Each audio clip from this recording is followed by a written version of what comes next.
Audio check, 1, 2, 3, good. Okay, I'm going to start the walkthrough to the lab. And what I like to do whenever a lab is done like this, in today's lab we have 2 switches and the 2 PCs, just like you guys did in the last lab. They all still plugged in. I noticed some of you guys didn't erase your switch yet. If you didn't erase your switch, you should go ahead and erase the switch for today's lab, because there's some IP addresses and stuff that are different. VLAN assignment stuff is different. So your S1 and S2 are still present on the workstation you're sitting at now that you're logged into, just like you did the other day. Since we have a limitation of only 2 console ports connected to 2 devices at the same time from one student PC, I've taken the PC that's adjacent to you. Notice that the PC that's adjacent to you is already logged in. It's already connected to the R1. I've already simply configured R1 with a host name. And I've done a no shutdown on the Ethernet port that's in use, because of what I'm fixing to say. Your little tip is, whenever you do a lab where you have 2 or 3 devices, a very common source of a problem is that, are the wires plugged together correctly? Did I make some wiring error? Very common. 3/4 of errors are usually wiring type problems, physical error problems. So in this case, Cisco Discovery Protocol is the show command that shows us what is our immediately adjacent directly connected Cisco device. Only works with Cisco devices. Okay, there's an open standard equivalent to that, link layer discovery protocol. That's when you go into Windows to the network control panel, it can tell you're connected to the internet, and it can see adjacent devices. So the man in the middle in this case is S1. He's connected to the router on the left, R1, and he's connected to S2 on the right. So if I went to switch 2 and said, show me your neighbors, show CDP neighbor, all switch 2 sees is switch 1. He doesn't see R1 because R1's not directly connected. R1's a hop away from him. He can't see that. So I'll go to the man in the middle. That's S1. He's connected to a router on the left, and he's connected to a switch on the right. When I do show CDP neighbor on that one, show CDP neighbor, yeah, I see S2 and R1. Yeah, R1 is connected to my left through my switch 1's port number 5. It's going to port 01 on the router. And switch 2 is connected to switch 1, both through their number 1 ports, FA0/1. So good. This proves that my console cables are plugged in correctly. This proves that my Ethernet cables are plugged in correctly. Because believe me, I've been teaching this over 20 years now. Someone comes to me an hour in the class and says, oh, this is not working out right. And I discover that the console cable they thought was plugged into R1 was plugged into R2. And now they got to erase the thing and start all over again. So I suggest this is the thing to do first. Excuse me.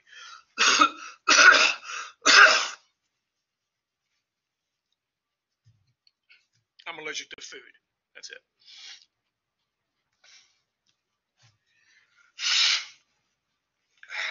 Like Roadhog says, I hope that don't come out. We're being recorded. Okay. I always like to take the first page of the lab and separate it from the rest of the lab so I can use that as a reference to check my IP addresses and so forth. So I'm going to skip ahead here and do all this stuff that's in the chart instead of doing it in the exact sequence. Then I'll step through the lab sequence and show you what that is. So it was cold when I got in this morning. It seems to be warming up. I'm going to get a little bit.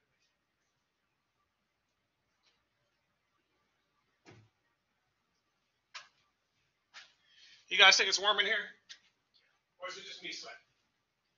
I'll turn on this fan too. The physical plant department here, we've got facilities management people, our physical plant department. They sometimes forget we have classes here now because they think everyone's gone home.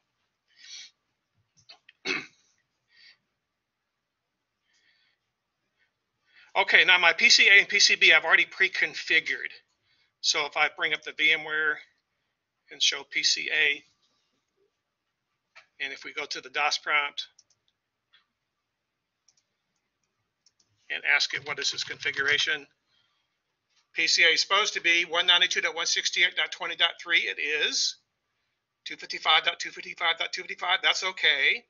Default gateway 192.168.20.1. This is the first lab where we have to put in the correct default gateway. In the previous labs, there was no router involved. The default gateway, by definition, is that router, the friendly neighborhood router for that PC, so that we can relay to the other networks. In this case, the router is going to relay between VLAN 10, 20, 30, and so forth. Okay, let's check PCB and make sure I pre-configured that properly as well. So ipconfig. And PCB is supposed to be 192.168.30.3. And its default gateway is 192.168.30.1, and it's the /24, 255, 255. Okay, so the PCs are okay. I'm going to minimize them now. All right. I'm going backwards. I'm going up the chart. So I'm going to go to S1 and S2 now. So here's S1. And I'm going to go ahead and do this configuration that's in the line. Okay, so I'm at the user exec mode, the greater than caret symbol. I have to type the command enable to promote me to the privilege exec mode. No passwords have been created yet. All right. A lot of times when I do this demo on the screen, I'll skip the passwords and stuff, just in the interest of time.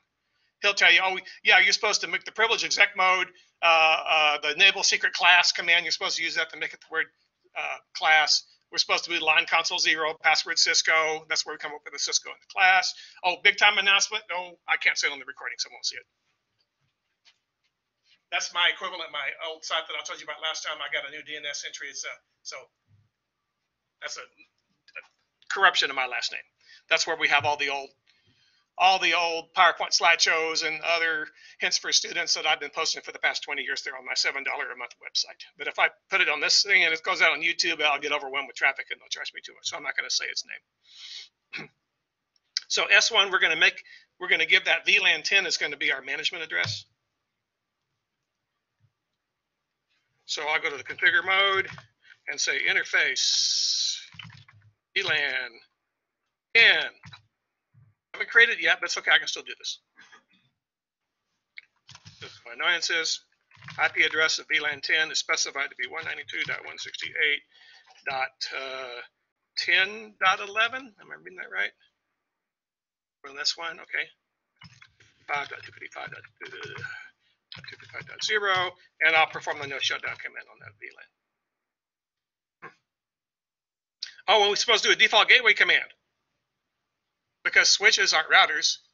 If you want to talk to a switch and he's another subnet, you need to give him a default gateway address just like he would PC or PCB so that he can relay the messages through the router and know if he determines that he's not in his own subnet, it's on some other network, he needs to send it to the default gateway router, look up his MAC address and send it to him. So I'm going to do, have to go back to the pure config mode here. IP default gateway, and it's 192.168.10.1 for the switches. And that's no subnet mask allowed there. That's just default gateway value. We already put in subnet mask. Okay, now I'll configure S2 with a similar value. So I'll go to the privilege exec mode, go to the global configuration mode, and interface VLAN 10. And he's supposed to have an IP address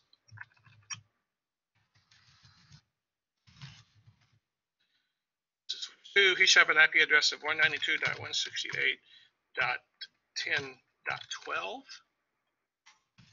255.255.0. Just the same method that up here, except he was .11, he's .12. If you accidentally configure two devices that have the same IP addresses, you generally see some weird error messages on Cisco devices. Duplicate addresses, you can figure out you did something wrong. And now I should give him the IP default gateway command. Oh, I forgot the no shutdown command. Config T, interface VLAN 10, shutdown. And then IP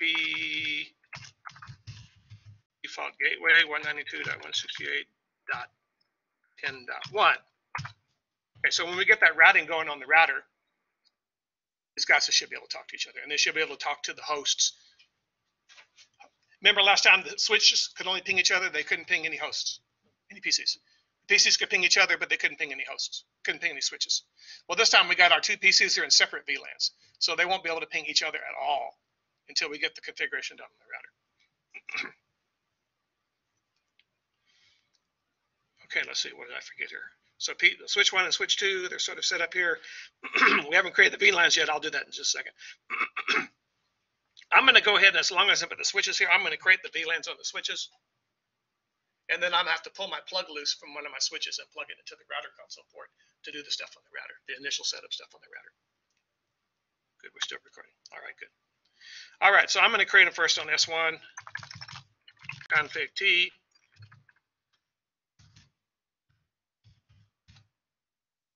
Configure terminal is the whole command. You can spell it CONF space T is the shortest you're allowed to abbreviate.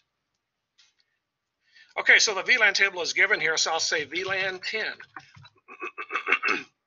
Name, management. Oh, wait a minute. Uh-oh. Uh-oh. Did I forget to erase the switch? Oh, I know what I did. I was running through this beforehand, and I forgot to erase the VLANs. Oh, they're already still here. Okay, they're already still here. I forgot to erase them when I was doing this run through here. So I already created the VLANs 10, 20, 30 for operations, and 999 for the parking lot, and 10 for the native VLAN, which we're going to change the native VLAN from 1 to 1,000 later on in this thing here. Okay, so it looks like I'm done there. I haven't assigned any ports to it. I'll go ahead and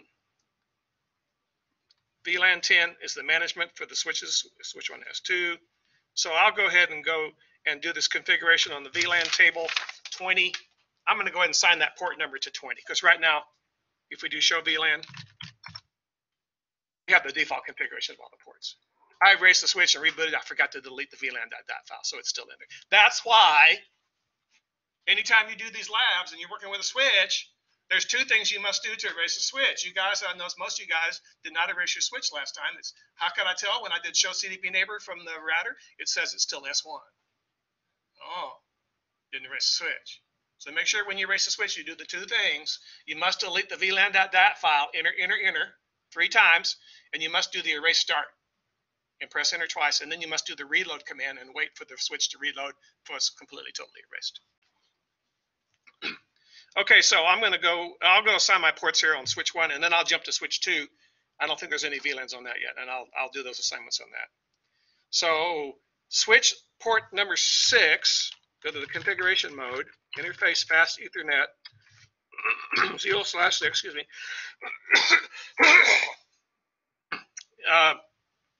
And it's supposed to be assigned to VLAN 20, the sales one, on switch 1. On this chart 20. Okay, so switch port, access, not access, access, VLAN 20. There we go. Now, what other operations are there on this switch? On port 999, we're supposed to move the other ports into that. In the interest of time, I'm going to skip that for now because we're just going to be pinging back and forth between PCA and PCB. So let's check and make sure that took effect. I'll do show VLAN. Brief, so we don't see too much garbage. Oh, I did caps lock by mistake. Okay, so port 6 of switch 1 is supposed to be assigned to VLAN 20. It is. Good. Now, go to switch 2.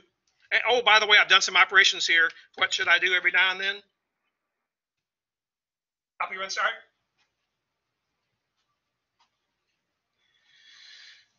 Okay, let's go to switch 2. Show VLANs. Okay, so switch 2 looks like it's pretty much in the default condition. All 26 ports are assigned to the default VLAN 1. This is our normal garbage we see where you can just disregard that stuff. So we need to create the VLANs on this. Now we used to have this thing called VTP, VLAN trunking protocol, that would automatically, you'd create the VLANs on the switch 1 and it would propagate it to all the other switches. If you have 200 switches in your corporation and you don't want to type in 100 VLANs on each one of them, that's a management aid. Okay, that's no longer a CCNA objective. They mention it in passing, but you don't have to learn how to configure those lines. So I'm going to do it by hand. So, by the way, here's a weird, okay, Gonzo Secret Insider tip of the day number 1. Even if you don't have any devices on switch 2 connected to VLAN number 20, you must still create the VLAN on it, or it won't work right. They didn't tell you that, did they? Oh, okay. I didn't know it was going to be like that. You know. All right, so let's do that. So I'll go to the configuration mode, and I'm going to create all those VLANs, even though some of them may not be physically present on that switch. The VLAN assignment must be totally consistent across all your switches in your environment, or things don't work out properly. I don't make that very clear in this lab.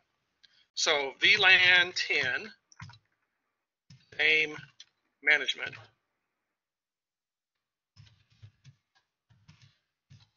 VLAN 20, name sales. VLAN 30, name operations. VLAN 999, name parking lot. Let's call it park. And VLAN 1000, that's going to be our garbage hole, black hole VLAN. That's going to be the native VLAN. Name native. Now, if I do that properly, I'm going to do it right here. Oh, copy run start. What does that do? Takes the contents of the RAM memory, writes it into the NVRAM, so that if you lose your power, you reboot or something, you haven't lost it. It's like doing save my file in Microsoft Word. All right. The shorthand is write. There's an old command called write mem. The default for write memory is write mem. So if I type WR, shorthand for write, that's a real quick and dirty way of typing copy run start, and you don't have to press enter twice. Show the VLANs briefly. So do they match? 1, 10, 20, 30, 999, and 1000. Okay, they're all good. All the VLANs are consistent now. Now let's go to switch 2 and assign those ports, the two we have to use. Well, in this case, the one we have to use. Oh, did I create the show IP interface brief? Didn't I already do the IP address? Yeah, I did. I did the IP address on VLAN 10. It's ready to go. Okay, so let's go to the configuration mode and go to interface fast Ethernet 0/18. And that's supposed to be assigned to VLAN 30. Switch port access VLAN 30. I think that's the only thing I should have to do right now on this switch. So if I do show VLANs, 30 operations, port 18 goes to 30. That's going to go to our PCB. So PCA is in VLAN 20, its own broadcast domain. No talking to the outside world yet. No configuration has been done on the router. PCB is on his VLAN 30. He can't hear the guy in VLAN 20 yet. We have to do some configuration on the router. Okay, so I think I've taken care of PCA, PCB, S1, S2, just the initial startup here. I'm going to switch now to R1. And what I'm going to have to do here, since I only have 2 connections, I don't have a second PC that goes to the projector. I'm going to disconnect S2, and I'm going to plug it into the console port R1.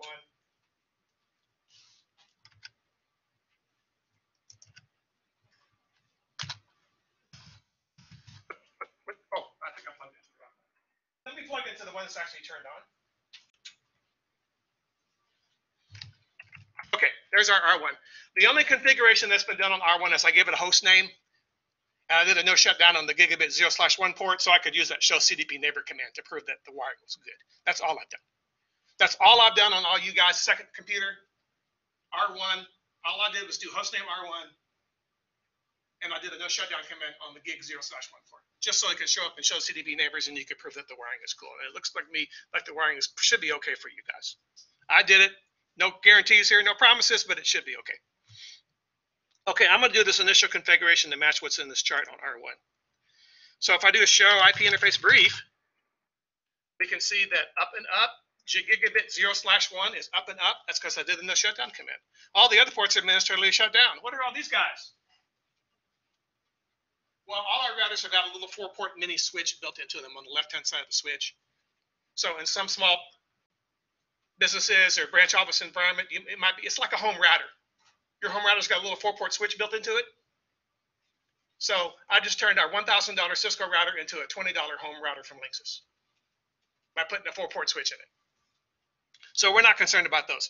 So all our router ports, the 2 gigabit ports, I've made one of them G01. I did no shutdown on it. It's up and up. All the others are administratively shut down, and we don't need them for this lab. We just need the router on a stick. He's going to be the router here. Okay, so I'll do some configuration on the router R1. So I'm going to go to the global configuration mode on the router R1. I'm going to interface gigabit 0/1 dot subinterface mode 1.10. Okay, before I can apply the IP address, if I tried to put the IP address right now, it would not let me do it. I got to do another command first. I've got to set the encapsulation type. Encapsulation.1Q. 802.1Q tagging is what trunks use.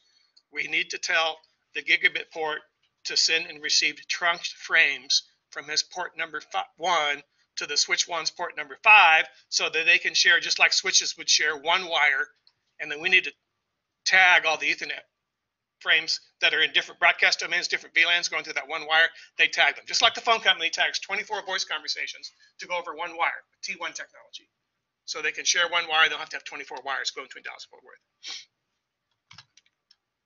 And I have to tell it what VLAN number it is, and it's VLAN 10.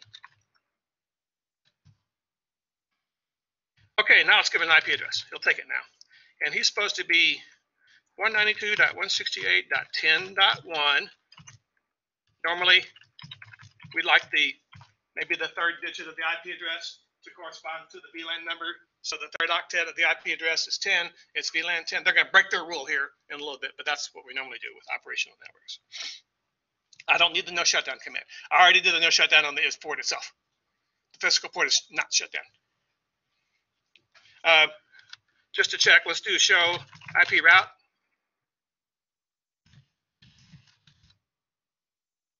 And he's already in there. That network is already in there. I've done the first network. Okay, now let's see. I should be able to type exit and drop one level here. Okay, now interface gigabit, and I'm going to do the 1.20 one, the second line, 0/1.20. And so encapsulation.1Q, I have to do that first, and this is VLAN 20. And then IP address 192.168.20.1. He's a default gateway for, in this case, it's going to be, isn't it, post PCA, isn't he on the 20 dot?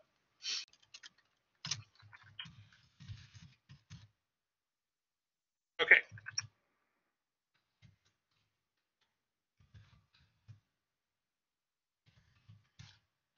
Interface gigabit 0/1 dot. I did 10 and 20, now let's do 30. Encapsulation.1Q, and he's number 30. And then IP address 192.168. Isn't it 30.1?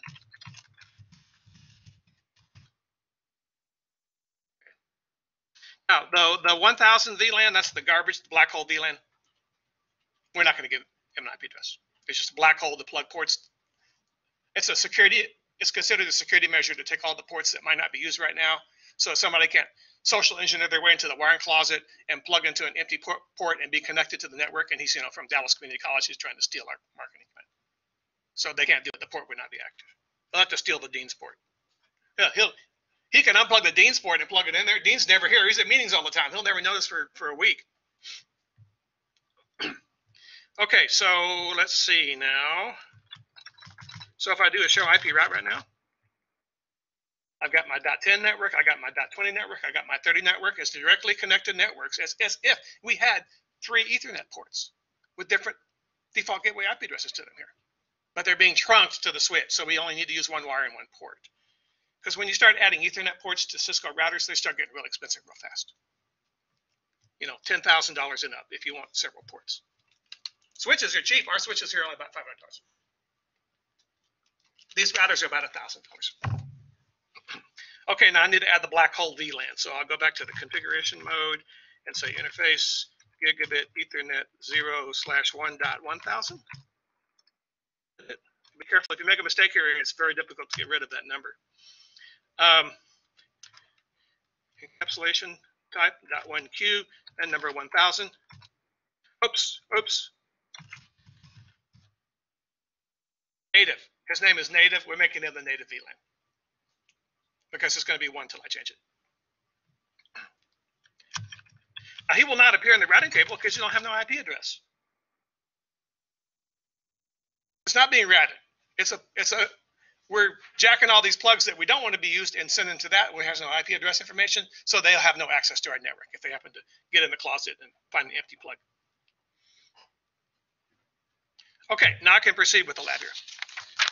And some of that stuff he'll tell you to do it later, we've already done. So I'm at the bottom of page 2. It says cable the network. We've already done this. I'm going to skip some of these steps like passwords.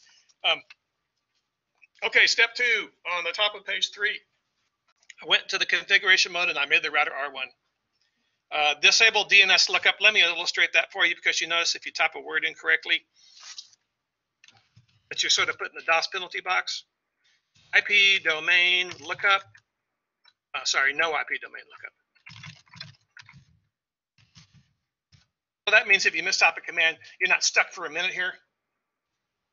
Otherwise, like if you type shoe instead of show, he says, oh, you're trying to tell that to the route to the server named shoe, and he tries to DNS lookup.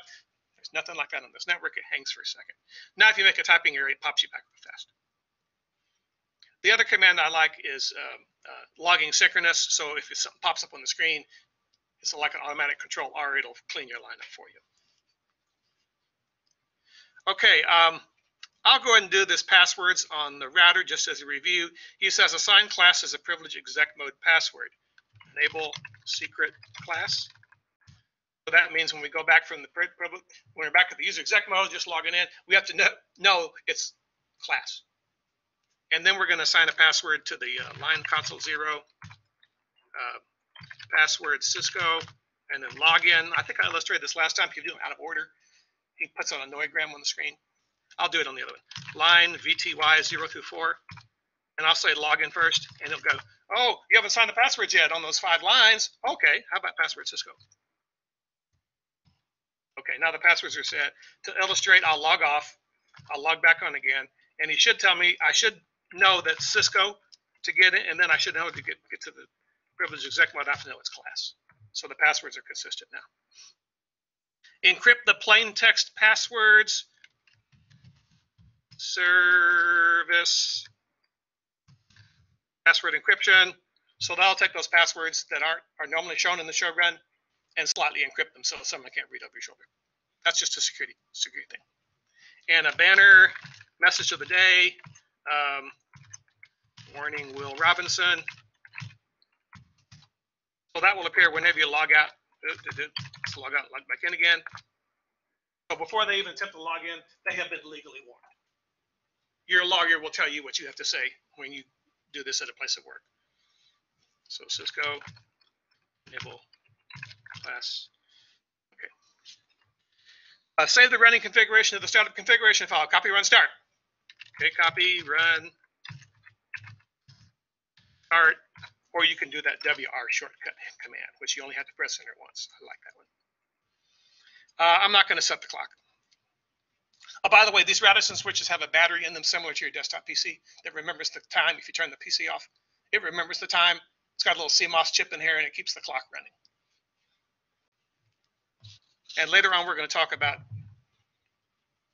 network time protocol, where it will use a master time clock like the National Bureau of Standards, and you want all your devices in your networking to be set to the same clock. So when the hacker breaks into this user's workstation who got pawned, and then he breaks into the server, and then he breaks into other devices, we can follow him through the system because all the clocks are in sync with each other. We follow him down to the microsecond. Okay, on the switches, I did the device name. I'm not going to do the passwords on the switch and this other stuff. I already configured the host. We checked the IP addresses for that. Okay, I'm on top of page 4. Assign VLANs to the correct interfaces. I think it's probably safe for me to move my console port back to the switch now. We got to check this, but it should be okay.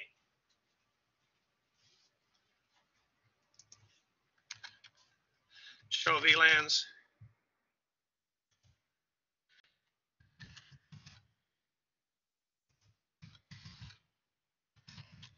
Blue is mine. I'm plugging back in again.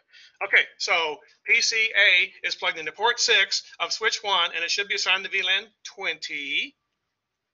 And PCB is plugged into port 18 of switch 2, and it should be assigned to VLAN 30. And in theory now, we should have, oh, I haven't done any trunking yet. It's not going to work. I have to do the trunking. I didn't do that yet. Okay, so near the top of page 4, we haven't done any trunking in between the two switches. How can we tell this? 2 ways. Well, 3 ways. When I do that show VLAN command, port 1 is in there. It's not a trunking port, it's an access port. Once I make it a trunking port, it will vanish from the list of VLANs, because the VLANs only shows you access ports that go to PCs and servers and printers. Those things only understand standard old Ethernet frames. They don't understand tag frames. Only switches and routers understand tag frames. Okay, second way to tell. Show interface trunk.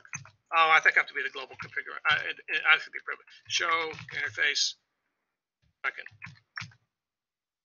Nothing. Got a big nothing. No trunking yet. Okay. All right then. Let's do show, and they just started putting this in the labs. I like this command because in show interface status, there's wonderful things that this command will show you. All the 6500, the Cisco 6500 switch, it's in the life now. It was the standard for many years. They would all these things that show you, oh, does it have voice over IP? Does it have all this other stuff on it? It's not a, but this is why we use it for. So it tells us in one fell swoop here, look there, port 6 is connected to, it's assigned to VLAN 20. Well, that's what I wanted. There's no trunking yet. When I make that a trunking port, it's going to show us port 1 is trunking. It's going to show us port 5 is trunking, because switch 1 goes up through port 5 to the router, and the router can do is trunking inter VLAN routing. And then port 1 of switch 1 goes to port 1 of switch 2, and they're going to do that stuff. Okay, so he tells us to configure static trunking on Ethernet port number 1 for both switches. So config T interface fast Ethernet 0/1. And what's our command to make it a trunking port? It's a switch. Access mode or trunking mode, unconditionally, which I prefer. Dynamic, well, out of the box, he's dynamic auto. So I'm going to do unconditional on the first switch. And switch 2, dynamic auto means trunk up if the other side's already a trunk. That Cisco has reduced this aggressiveness a little bit. It used to be if you plug 2 Cisco switches together, they trunk right up. No commands required. It didn't God intend when you plug a wire between 2 switches to be able to trunk up? That's normally what you want to do. Okay, so switch port mode trunk.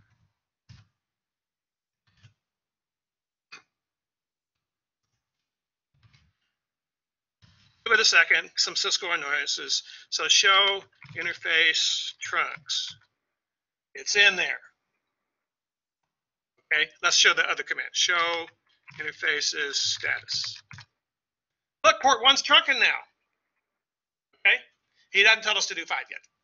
5's going to go up to the router. He didn't tell. I'll do it in this order.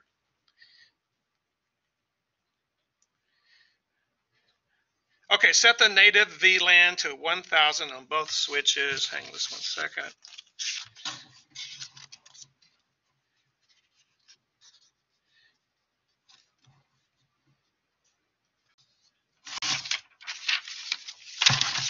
And that should be something like this. Config T interface fast Ethernet 0/1 and switch port trunk native VLAN. What's supposed to be 1000? Bam, bam. We're going to complain. The other side's going to complain like crazy. Oh, VLANs don't match. VLANs don't match. So let me go and fix it on this one. First of all, let's do show interface status here. VLAN 1 is port 1's already trunking. Dynamic auto trunked up. It's all active unconditional trunking when it trunked up. I don't like dynamic. I want to be in control, not some stupid protocol that I don't know which is it, dynamic auto or dynamic desirable. What model switch is it? I like to do it myself explicitly. I'll do that on switch 2. It won't change it. It's already doing it, but I just like to do it. So enable configure terminal interface fast Ethernet 0/1 switch port mode trunk. Already trunking. Nothing should change here. Oh yeah, I better do switch port trunk native VLAN 1000. Stop all those mismatch errors. That should stop those. We already did it on the router. So everybody's green now as to what the native VLAN is, S1, S2, and the router have all been told that VLAN 1000 is the native VLAN. We don't need to tag anything that's on VLAN 1000. Sometimes this is useful if you have an old piece of equipment like a hub or something doesn't understand tagging. An old switch that doesn't have up-to-date software in it, we're given only one VLAN can be native if we need it. So today, this best practice is to make it the black hole VLAN that nobody uses. Consistency restored. Is it cool now? Okay. Now, excuse me. On the middle of page 4, we're supposed to go in step 2, manually configure S1's trunk interface port 5. Because wait a minute, what's the status of port 5 right now? Show interface status. Port 5 is connected. There's a wire plugged into it. The link light is on. It goes to port 1 of the router. The router speaking trunk. Port 5 on our switch is still speaking access mode, non-tagged. He needs to be able to be a tag, be a trunking port. So let's complete that. Go to configuration mode, interface, fast Ethernet 0/5, switch port, mode, trunk.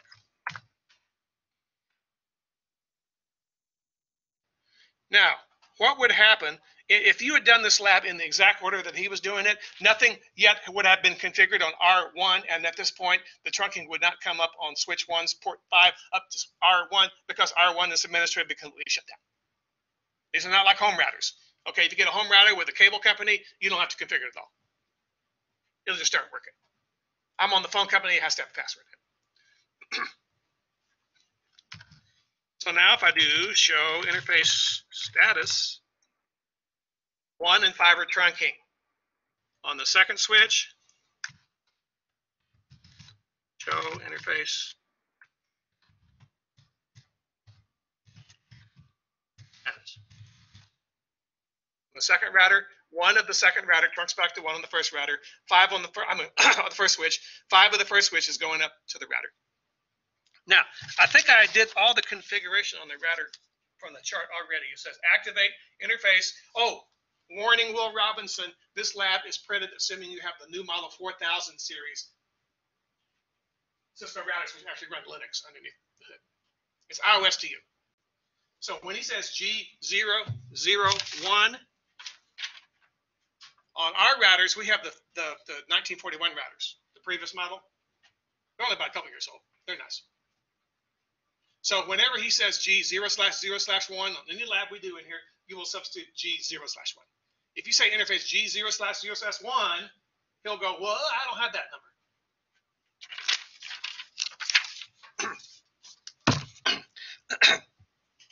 So I did all that stuff on the router. I activated gigabit G0/1, not G0/1. I did no shutdown on it. I configured, and I've done that on all you guys' machines. Your second PC that you use for configuring the router only. We already configured the subinterfaces, the .10, .20. We did all that stuff. Verify the subinterfaces are operational. Okay, so step 2. Okay, let's see if this is going to work here. I'm going to go to PCA. And first of all, can I ping my own damn IP, a default gateway address, 192.168.20.1. Oh, thank you, baby Jesus. It's working. Okay, good. Now, what else should I be able to ping? Should I be able to ping from PCA to PCB? What's PCB's address? Isn't it 30? PCB is 30.3. Typed it incorrect. That's working. If the trunking wasn't good, if the routing table R1 was, this would not work. And what are we supposed to do? Oh, ping to S2. Okay, what's S2's address? S2 is 10.12. Did I forget to? Oh. What caused my heart to fail just now? Oh. What caused that first ping to fail? I've asked this in there before. ARP delay. The first ping. If the first ping fails and it takes about 10 seconds and you go, and you're already pulling wires out, tearing your hair out. Oh, it failed because of the ARP request. He's got to line up. He's got to figure out the MAC address of his default gateway so that he could connect that. And now if I do it now, it's fine now because ARP is retained in memory for, I don't know, 3 to 5 minutes, something like that. So it looks like Oh, we got to do one more thing from PCB. Let me go to PCB. Now, ping is traceroute is ping on steroids. Ping tells you whether the connection is good as a whole. Ping is like sonar on submarine. Remember Red October when Sean Connery, as the Russian sea captain, said, "Ping the target, one ping only, comrade," because he was sending Morse code to the guy on the ship he wanted to give the submarine up to. He was defecting to the U.S. and giving his brand new Soviet sub up in this story. Traceroute will tell you how many hops are there, how many routers are there between the machine that's doing the traceroute request and the one. So if there's a failure, ping won't let you know any more detail. Oh, it failed. So sorry. Traceroute will tell you the complete pathway of it. And if there's a failure, it'll tell you where it stopped. You know the failure is at that point. So on PC2, I should be able to answer the, now on the routers, it's the word trace or trace route, all one word. On the PC, it's tracert, and I'm supposed to go to PCB's address. Oh no, I'm supposed to go to PCA's address. 192.168.20.3. So the way traceroute works is he sends out, this is Internet Control Message Protocol. He sends out a packet and he sets the time to live to 1. Did I mess up the address? Oh, it's working. It's just slow. It's slow. So he sends out a packet with a time to live of 1. And when it encounters the first router in the path, the router says, "Oh, you only have a path of 1. I have to decrement you to 0 and I have to drop you. But I will send an ICMP TTL exceeded message back to the individual host machine, which is my PCB, and he interprets that, the traceroute program interprets that as the address of the first hop. Then the PC sends out another request with a time to live of 2. It goes right to the first router. He subtracts the 2 to 1. You're allowed to live 1 more hop, sir. It goes to the second device, and he decrements it to 0, and he sends back his IP address. So in this case, it told us how many hops it was here. It had to go to the 30 dot address, which was the subinterface .30 on the router, and then it had to go to the 20 dot subinterface on the router to go back to the device. So that's how traceroute works. And let's see, do I have, did I put this program on here? I guess I didn't put it on your student machines. There's a cute program that I used to use that would, it would do all of them at the same time and give you a faster report. I've got it on, I can't show you the host name of this on the tape. Sorry. If you go to my secret website, which I will not mention on the tape, look for a thing that's called, what is it called? Hold on there, I'm gonna look it up on this one.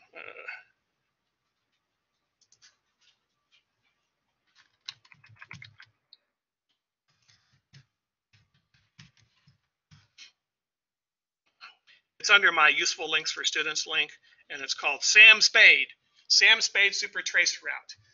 If you run that program, it'll do all of the pings all at the same time, all 15 hops, and real fast. Where there's even normal DOS, it's way, it can take forever to do that stuff. Okay, let's see. What intermediate IP addresses are shown in the results? Well, it was, where'd it go? I made it put away.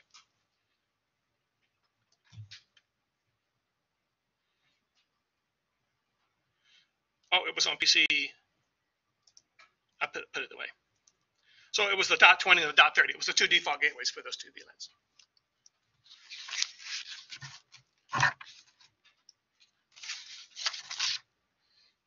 Okay, and let me show you one more thing here, and then I'm going to stop the recording and cut you guys loose to do this. Let's see, minimize this. Bring this up.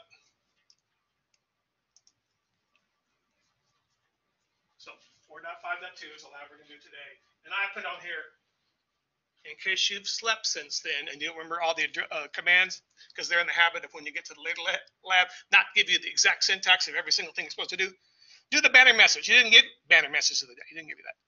So this Microsoft Word document printout here shows the exact running configuration on all 3 devices, S1, S2, and R1, and you can use that as a reference of what all the final iOS listings are and all these things in case you forget any commands. Okay, let's see. I need to stop recording.